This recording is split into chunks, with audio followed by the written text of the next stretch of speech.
మరి 20 మంది లేనటువంటి సభ కాడ మీడియా ఎట్లుంటది? వేలాది మంది ప్రజలు వచ్చిన దగ్గర ఎటుపోయింది ఈ మీడియా? ఏమైపోయింది అనంటే ఏం జరిగిందో తెలుసా? ఇందిరా పార్క్ దగ్గర జరుగుతున్నటువంటి ఈ రైట్ టు ఎడ్యుకేషన్ అనేటువంటి ఈ ధర్నాని కవర్ చేయొద్దని శ్రీ చైతన్య నారాయణ విద్యా సంస్థలు ఈ టీవీ ఛానల్ పైసలు పంపించినాయి.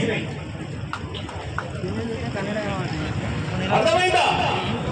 ఎందుకు కవర్ చేయొద్దు అని చెప్తా ఉన్నాయంటే, ఒకవేళ ఇది ఇంప్లిమెంట్ అయితే తెలంగాణ రాష్ట్రంలో రైట్ టు ఎడ్యుకేషన్ ఇంప్లిమెంట్ అయితే ఒకే ఒక్క దెబ్బకు 11,88,000 మంది పేద విద్యార్థులకు ప్రైవేట్ స్కూల్లో ఫ్రీగా ఎంట్రీ దొరుకుతుంది. మరి ఆ వ్యాపారం ఇన్ని లక్షల కోట్ల రూపాయల వ్యాపారం దెబ్బతింటది కదా. అందుకోసమని ఇలా ఇందిరా పార్క్ దగ్గర జరుగుతున్నటువంటి ఈ కార్యక్రమానికి ఏ టీవీ ఛానల్లో రాదు.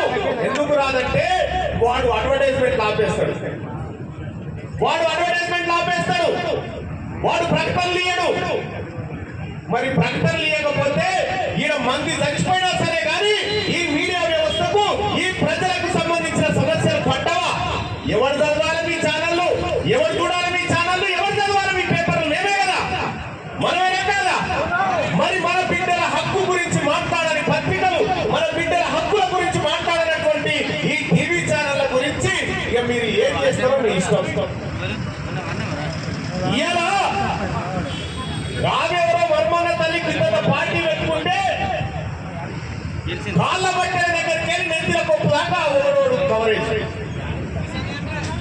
కారు బట్టల దగ్గర నుంచి నెత్తిల జడపప్పుల దాకా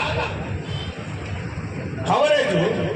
ఈడ ఈ బిడ్డలకు రావాల్సినటువంటి రైట్ టు ఎడ్యుకేషన్ యాక్ట్ అమలు చేయమని ఇందిరా పార్క్ హైదరాబాద్ నడిబొడ్డున వేలాది మంది పేరెంట్స్ వచ్చి ఎర్ర టెండల కూర్చొని హక్కును డిమాండ్ చేస్తా ఉంటే నేను అడుగుతా ఉన్నా, ఏం సమాధానం చెప్తావు టీవీ నైన్ పిల్లలకు? ఇదేనా మెరుగైన సమాజం? ఇదేనా? ఎందుకంటే ఆ మీడియా కూడా ఎవరిదయా? ఎవరిది మీడియా? అది పేపర్లలో రేపు పొద్దుగల వేలాది మంది ఇందిరా పార్క్ కాడ కూర్చున్నాం కదా. తల్లిదండ్రుల